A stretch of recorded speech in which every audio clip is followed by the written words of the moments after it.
Welcome back to Meaningful Conversations Live with Beata. I am Beata, your host, coach, speaker, and if you would like to get to know me more, if maybe you are visiting for the first time, you can check my website, Beata, B-E-A-T-A, livecoaching.com. I'm so happy to have you here because meaningful conversations were created for you to bring more meaning, more power to you through the stories of my guests. And today I have wonderful guest speaker. His name is Lawrence Henderson. Welcome to the show, Lawrence. Thank you so much, Beata. It is always a pleasure to get with you. And thank you so much for being a previous podcast guest with me on Hot Take. So it's fun to be back in online and virtual with you and your community. Thank you so very much for joining us and again hosting me on your show. Oh my goodness, it was wonderful. But let's move because we have so much goodness to share. So before I start asking you about our topic, which is New Year's resolutions, let me tell my audience about who you are. So Lawrence is a wonderful person. It's like my mom, come on, you just heard. He's the kindest person I know and always smiling. He is leadership coach. So he is with 20 years experience in leadership coaching, trainer, speaker, TED speak. Yes, you spoke on the TED stage. Oh my goodness, entrepreneur, business owner, podcast host. So much. Is there anything else that I don't know that you are also doing? Or yeah. Well, just to bring it all back together, I just love people development.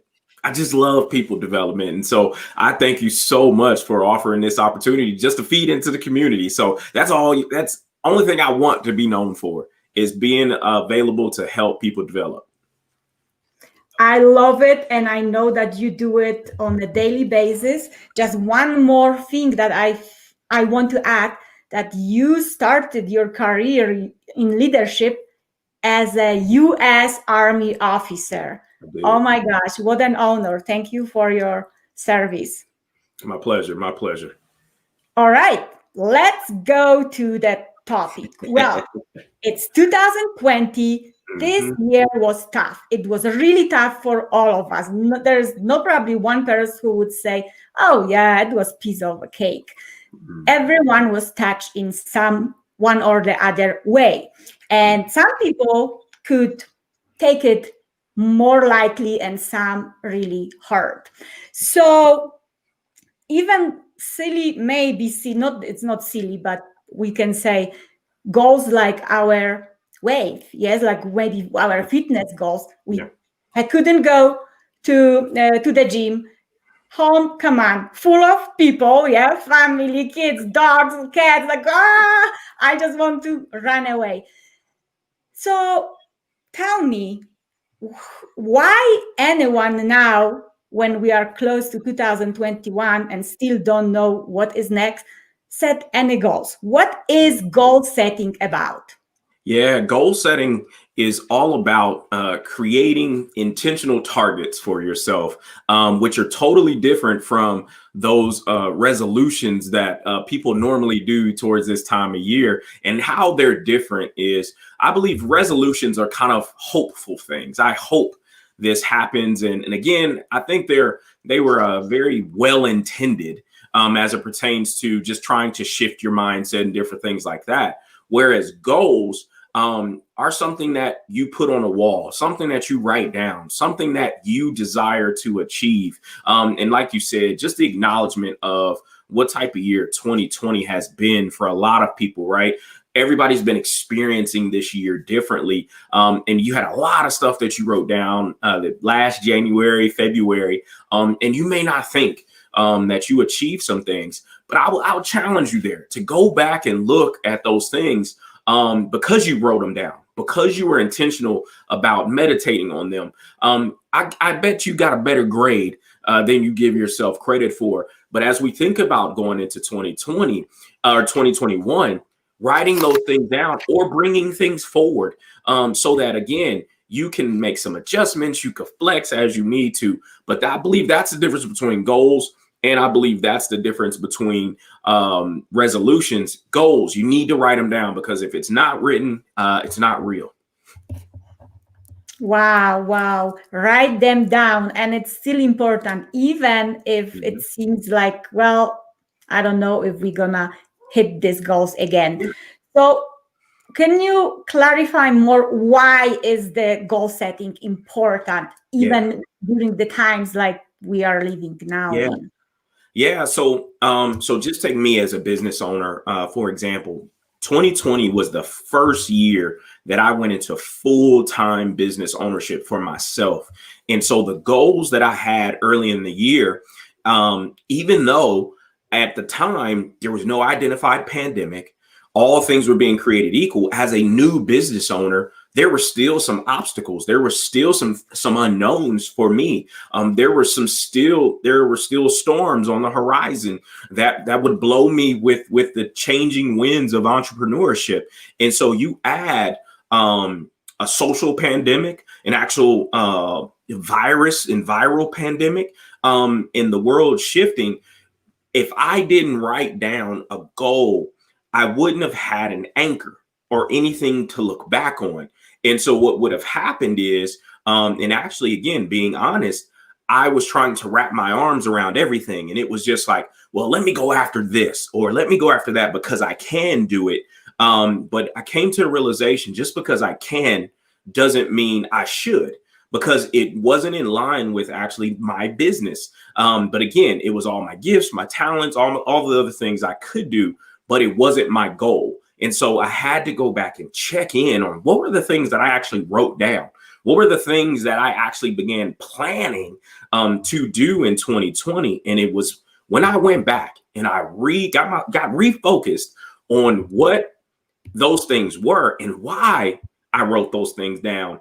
It gave me a clearer picture of the path forward. And actually, the second half of the year, it informed my dreams of what I wanted to be as a successful business owner. And I began to be intentional about every single day, looking at those goals, pulling them forward, adjusting where I needed to, so that it could be realistic. Again, go back to SMART. It could be, specific, measurable, achievable, realistic, and timely, with a readjustment because of what happened with the pandemic and other things. Wow, wow, wow. So first of all, for those who are joining us, we are talking about New Year's resolutions. And come on, everyone is like, I don't want to even say that words. So don't, but goals are real. So we are talking about setting the goals for New Year's. And the best time to start is today. First of all, what I have to highlight, what my guest Lawrence said, is to write them down. It becomes visual, yes? Like it's magic when you write them down. Then it's kind of an anchor, you said, that it keeps you going. So don't quit. And from all what you said, I hear that you are saying don't quit, adjust. You have to adjust, but don't quit. That is amazing. And I believe when particularly the adjustment, right? And another coach, I believe if you're a coach, you have a coach. And one of the coaches that good friend of mine, she just reminded me, because I'm one of those people, if I write a goal down and I don't achieve it as written, I was holding myself hostage to that. But what she brought up was, hey, you didn't make adjustments based on the environment. Like based on what the realities of right now, you wrote those goals without all of these other factors being, knowns at the time. And so if we don't make updates, then we can't give ourselves the opportunity to course correct as it pertains to our goals. So you need to not only write them down, but make sure you're pulling them forward and you're making the adjustments so that you can continue to answer the question. I always ask myself, am I working on the right work for me, for my business, so that I can, again, be staying present to the realities and what's going on, not only with me, but the environment in which I'm trying to support. And so I thank her so much for, again, releasing me of the obligation to try to meet a goal, again, that was written out of season. We're in a totally different season of life right now, that I was trying to achieve some goals that I had written before all of this other stuff had happened. So again, coaches need coaches, community needs community. And one of the biggest things I've learned in this year as it pertains to my goals is to stop believing this is just my goal. Who do I want to be in community with as it pertains to my business? And who do I want and desire to influence as it pertains to partnerships and different things like that? Coming on different coaches' podcasts, because I'm not only supporting your community, but you're supporting me in my development in my community. So that was super important to make those adjustments and identify and stay present to the current realities.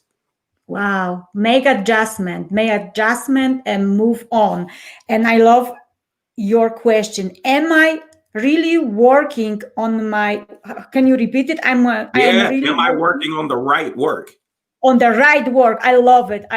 Write it down, people. Am I really working on what I should be working? Yes, because we get distracted so often. Well, so my next question is, because you mentioned, and hi, Fanny, hi, Marta, thank you so much. And everyone else who is watching us. Joanna just joined. Hey, Joanna, good morning. So please let us know that you are with us. And if you have questions, please ask the questions. We have master of goal settings and achieving them with us. So don't hesitate to ask the questions when I'm finding some more details and trying to get the secrets out of Lawrence. Okay, so you mentioned goal setting, and there is a formula you call SMART. John Maxwell, he talks about mind mapping or some kind of, I forgot right now. But so what is your secret that you use? What is the tool that you use that takes you there, and there is no doubt that except you have to be motivated to do it, but what helps you? What is the tool? Yeah, so I mentioned SMART, but again, through coaching modalities, and there was something that equipped me and informed me to be even more granular in planning better, was to not only be smart about my goals, but to aim smart. And so aim actually being 3 tiers of achievement as it pertains to an individual goal. And so the A stands for my acceptable minimum. So identifying any goal, we always write, most of us, when you talk about, is this, is it specific? Is it measurable, achievable, realistic, and timely?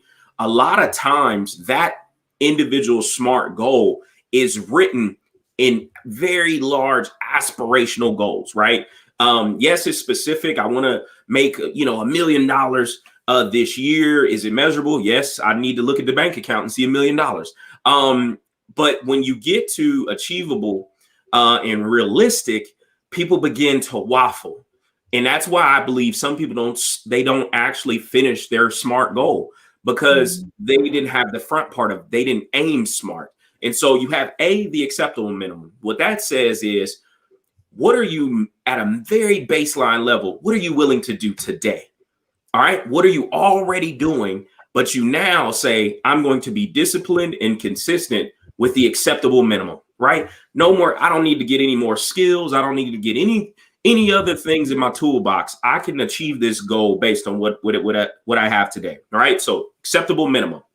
But then you have that big, hairy, scary ideal part of that goal, right? So you got the A, acceptable minimum.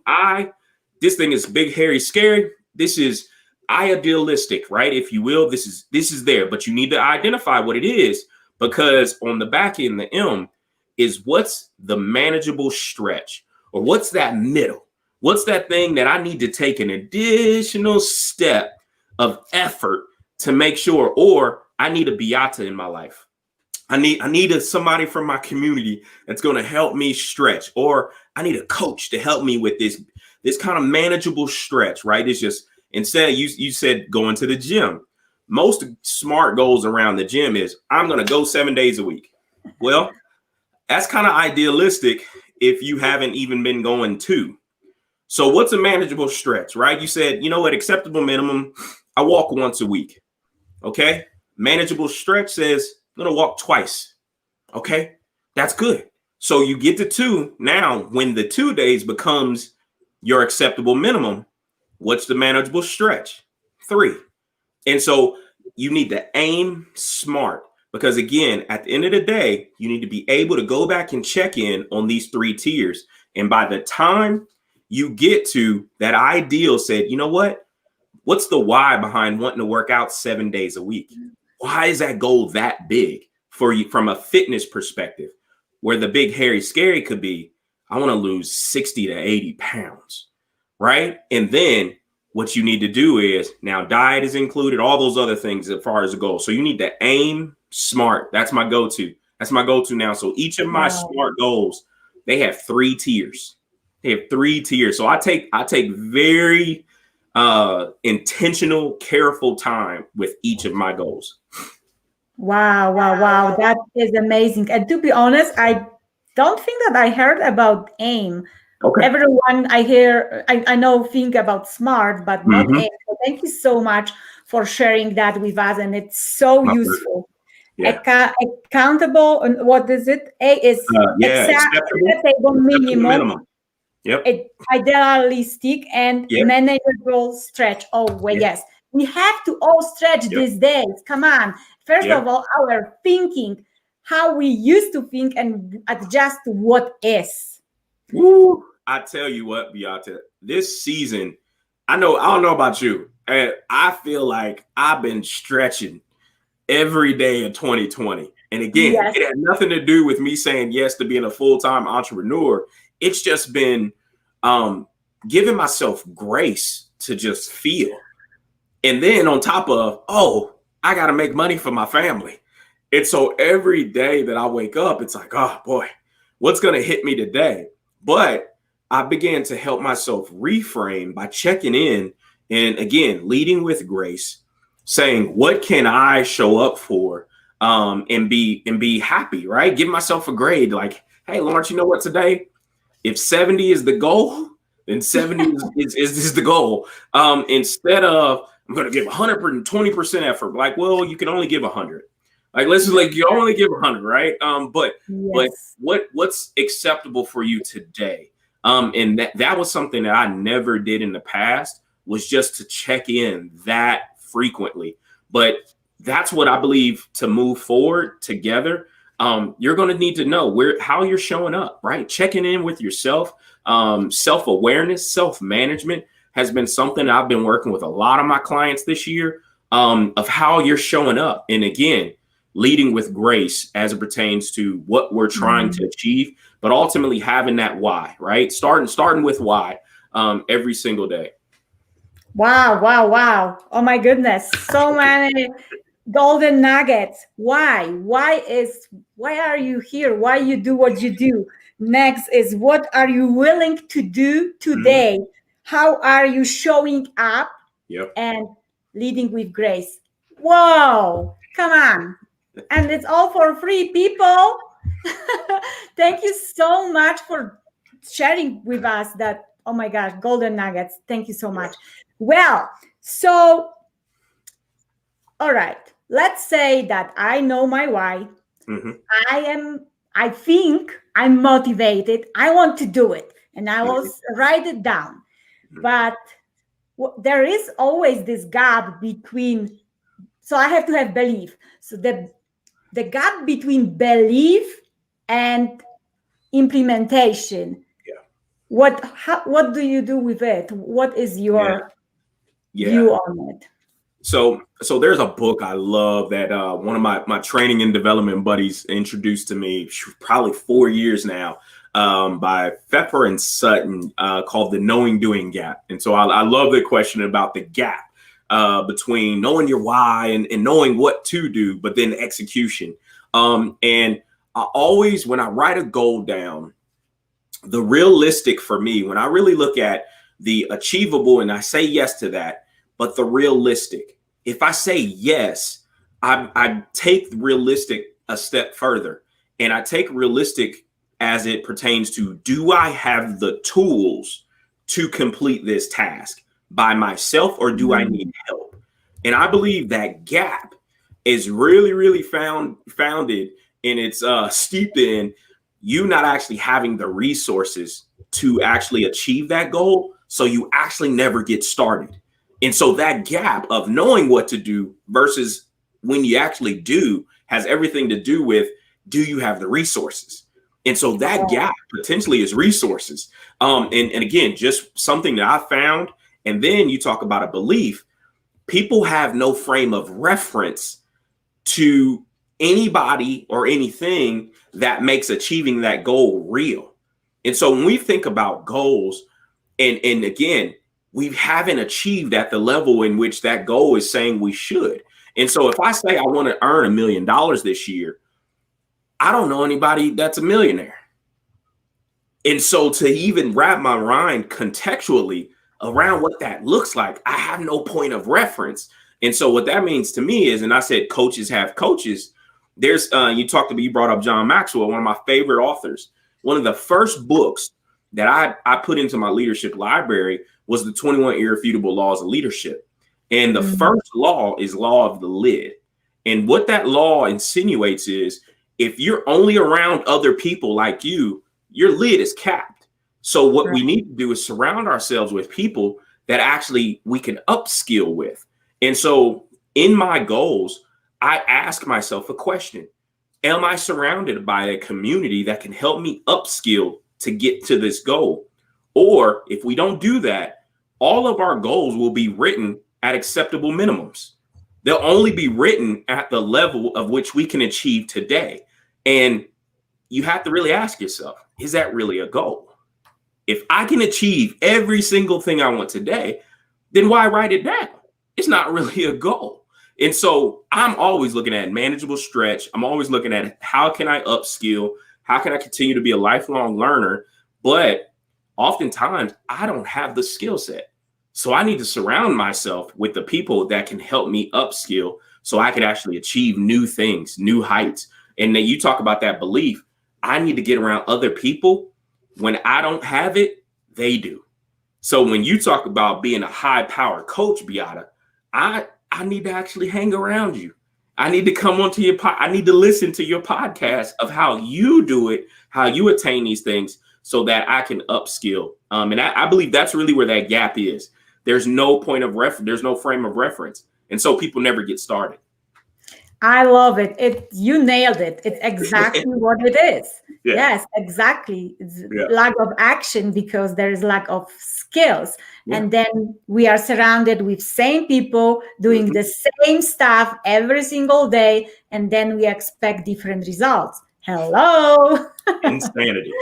Yes, but we all are learning. So thank you everyone who is with us. To remind you, we have Lawrence Henderson, wonderful coach, leadership expert, and he's also an author. Tell me about your book. Yeah. I recently read a little bit, but did not finish. Yeah.